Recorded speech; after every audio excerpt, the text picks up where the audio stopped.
Hello everybody, मैं हूं doctor Bhaskar. मैं आज आप लोग के साथ एक डेंटल टॉपिक्स के बारे में कुछ शेयर करने के लिए कोशिश करूंगी। आज का टॉपिक से कैसे दांत अच्छा से साफ करना चाहिए, कैसे दांत को अच्छा से ब्रश करना चाहिए, उसी तरीका के ऊपर मैं कुछ बताने के लिए कोशिश करूंगी। सभी लोग, हम लोग सुबह शाम को 2 बार ब्रश करते हैं। सुबह शाम को 2 बार ब्रश करना बहुत ही ज़रूरत है। दांत को ठीक से परिष्कार करके रखने के लिए सुबह और शाम को खाना वाना खाने के बाद ब्रश करना और परिष्कार करके रखना बहुत ही ज़रूरत है। ब्रश करने से हम लोग दांत और ओरल टिश्यूज हेल्दी रहते हैं। तो ब्रश करने का तरीका शायद सभी लोगों को वो कैसे साइंटिफिक वे से ब्रश करते हैं वो तरीका ठीक से मालूम नहीं भी हो सकते हैं। तो इसीलिए मैं ये भी वीडियो बनाया है कि सभी लोगों को तो अच्छा से ब्रश करने का तरीका मालूम हो जाए और सुरक्षित रहे। तो साइंटिफिक वे ब्रशिंग टेक्निक, जो साइंटिफिक वे जो वैज्ञानिक बेसिस से जो ब्रश करना चाहिए उसी तरीका को हम लोग डेंटिस्ट्री में मॉडिफाइड स्टीलमैन्स ब्रशिंग टेक्निक बोलते हैं। तो मॉडिफाइड स्टीलमैन्स ब्रशिंग टेक्निक से कैसे दांत को परिष्कार करना चाहिए और किसी तरीका से ब्रश करना चाहिए उसके बारे में थोड़ा मैं बोलने के लिए कोशिश करूँगी। ये बोलने से पहले मैं आपको ये बताना पड़ेगा कि ब्रश कैसे, किसी तरीका का और कैसे ब्रश करना चाहिए और किस क्वालिटी का ब्रश यूज़ करना चाहिए और कितने दिन तक एक ब्रश आप यूज़ करना चाहिए उसके बारे में थोड़ा बोलने के लिए कोशिश करूँगी। नॉर्मली एक नया ब्रश आपको 3 महीने तक कोई डैमेज नहीं होने से आप आराम से आप यूज़ कर सकते हैं।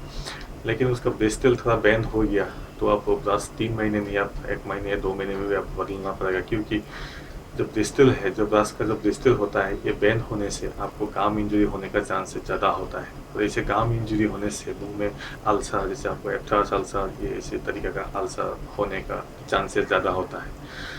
तो ब्रश करने का जो आपको तरीका होता है, तो विथ सॉफ्ट ब्रिस्टल ब्रश, जो ब्रश का जो ब्रिस्टल होता है ये नरम होना चाहिए। ये मीडियम और हार्ड होने से गाम इंजरी होने का चांसेस ज़्यादा होता है और दांत का जो एनामल होता है वो भी रफ होने का चांसेस बढ़ जाती है। तो मॉडिफाइड स्टीलमैन्स टेक्निक्स वो तरीका से कैसे ब्रश करना चाहिए मैं वही आपको दिखाने के लिए कोशिश करूँगी। ब्रश करने के टाइम में आप हॉरिजॉन्टली ब्रश मत कीजिए, इसी तरीका से कभी ब्रश मत कीजिए। इसी तरीका से ब्रश करने से आप जब आप 1 साल 2 साल ब्रश करते रहेगा, आपको दांत का ऊपर में इसी जगह पे आपको काट जाते हैं, तो जिसको हम लोग सर्वाइकल एब्रेशन बोलते हैं। और वो सर्वाइकल एब्रेशन होने की वजह से दांत में भयंकर सेंसिटिविटी होता है। तो इसी तरीके से आप कभी ब्रश मत कीजिए। ब्रश करने का सटीक ब्रश करने का तरीका है विथ 45 डिग्री एंगुलेशन, सॉफ्ट नरम ब्रश से आप धीरे से ऊपर से नीचे with slow slide vibrating motion से एक ही जगह पे आप 5 टाइम्स 6 टाइम्स 7 टाइम्स आप कर सकते हैं। फिर से आप जगह बदल के आप करते रहिए, ऐसे करते रहिए ऐसे फिर से आप करते रहिए और आगे का आप ऐसे करते रहिए।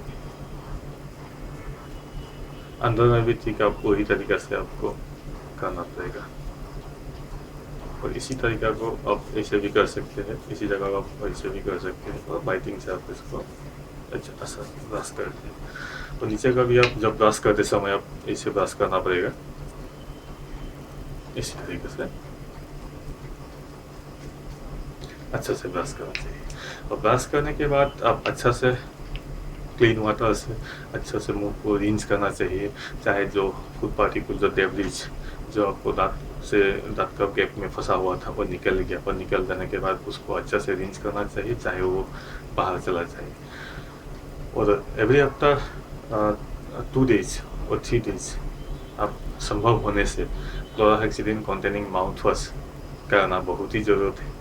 क्लोरोहेक्सिडिन करने से आपको दांत का जो फाक में जो सॉफ्ट पार्टिकल जमा होता है वो सॉफ्ट पार्टिकल डिजल्व हो जाता है, और जो डिजल्व होने के बाद आपको सब डेब्रिस निकल जाता है और कैविटी होने का चांसेस और गम इन्फेक्शन होने का चांसेस कमती होता है। अब इसी तरीक़े से आप मॉडिफाइड स्टीलमैन ब्रशिंग टेक्निक, इस तरीक़ा से आप सही तरीक़ा से ब्रश करते रहिए और आपको दांत को सुरक्षित करके रखिए और आपको काम को भी सुरक्षित करके रखिए और आप खुद भी हेल्दी रहिए। आज का वीडियो यही है, और आप इसी वीडियो से आपको शायद सहायता मिलेंगी, तो ऐसे होने से मुझको भी अच्छा लगेगा। तो आप ठीक लगने से आपको लाइक कीजिए, शेयर कीजिए और मेरा चैनल सब्सक्राइब कीजिए। नमस्कार।